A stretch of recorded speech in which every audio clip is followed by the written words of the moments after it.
ओम। वंशी विभूषितकरा नवनीरदाभात् पीताम्बरादरुणबिम्बफलाधरोष्ठात् पूर्णेन्दुसुन्दरमुखादरविन्दनेत्रात् कृष्णात् परं किमपि तत्त्वमहं न जाने।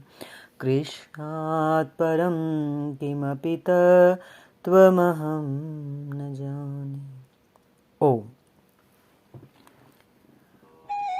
हमने आप सबने श्रीमद् भगवद गीता अध्याय 4 तक सुना, जिसमें विशेषकर कर्मयोग, निष्काम कर्मयोग के बारे में भगवान कृष्ण ने बतलाया।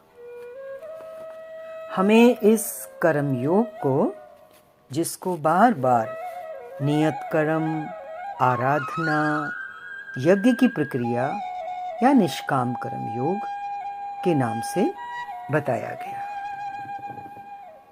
महापुरुषों के वचनों के अनुसार सरल तरीका समझने का नियत कर्म को एक व्यवहारिक, हमारे दिन प्रतिदिन के जीवन में जो सरलतम तरीके से हो सके और हो भी रहा है, वो है श्रवण, मनन, निदिध्यासन।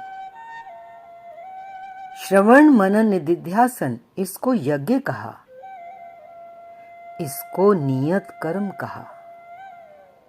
कैसे? हम श्रवण करते हैं, सत्वचनों का श्रवण करते हैं। सत्वचन का श्रवण करने से हमारे जीवन में जो असत है वो दूर होना शुरू होता है और सत की स्थिति बनती है। तो यज्ञ हो गया, असत का मिट जाना और सत का स्थापित होना, दूषित विचारों का, दूषित कर्मों का नाश और पुण्य कर्मों का, पुण्य विचारों का उदय, यज्ञ। अब खाली श्रवण से नहीं होगा, मनन होता है। उसके बाद ऑटोमेटिक है मनन, अंदर ही अंदर विचार चलता है। उसका क्या लाभ होता है? वो दृढ़ होता है। जो सुना हुआ है, जो श्रवण किया है, वो दृढ़तर होता चला जाता है। जितना जितना श्रवण जो भी हमने किया है वो दृढ़ होगा, तो स्वतः ही वो हमारे आचरण में ढलना आरंभ हो जाता है। तो इसको समझने की बहुत जरूरत है कि ये जो प्रक्रिया हो रही है, कौन सी? श्रवण, मनन और निदिध्यासन की। इसमें यज्ञ हो रहा है। कैसा यज्ञ? स्वतः ही आप देख रहे हैं कि श्रवण किया तो सत्य की जागृता हुई हमारे अंदर, दूषित संस्कार मिटे।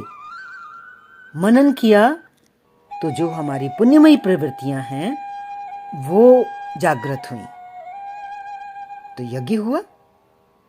फिर जीवन में ढला वही ज्ञान, तो रूपांतरण हुआ ना जीवन में, एक नया जन्म, यज्ञ हुआ। पुराना जन्म, देह अध्यास का जो हमारा जीवन था, उसकी आहुति डली और नया जन्म गुरु के मुख से, द्विज कहते ना जिसको, वो कौन सा है? वो श्रवण मनन से जो मैंने सीखा, उससे जो मेरे जीवन में रूपांतरण हुआ, वो जन्म, तो ये यज्ञ हुआ। इसलिए महापुरुषों के वचनानुसार श्रवण, मनन और निदिध्यासन को श्रेष्ठ कर्म की संज्ञा दी गई। यही श्रेष्ठ कर्म नियत कर्म है, आराधना है, यज्ञ की प्रक्रिया है और निष्काम कर्म योग है। क्योंकि इस कर्म के माध्यम से हमारा योग लग रहा है। श्रवण किया, मनन किया, निदिध्यासन किया, तो योग किससे लगा? सत से योग लगा। सत कौन है? परमात्मा, आत्मा। इस पर ध्यान देकर के जो हमने सुना है गीता में, क्योंकि जीवन में हमारा जो लक्ष्य है वो क्या है?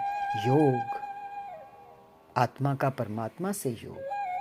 हम संसार में हैं, कर्मयोग के माध्यम से ही होगा। तो पहला कर्म जो हमारा है, जो योग लगाने में हमारी पूरी सहायता करता है, वो है श्रवण मनन निधिध्यासन। यही यज्ञ की प्रक्रिया है। हरि ओम। शांति शांति शांति।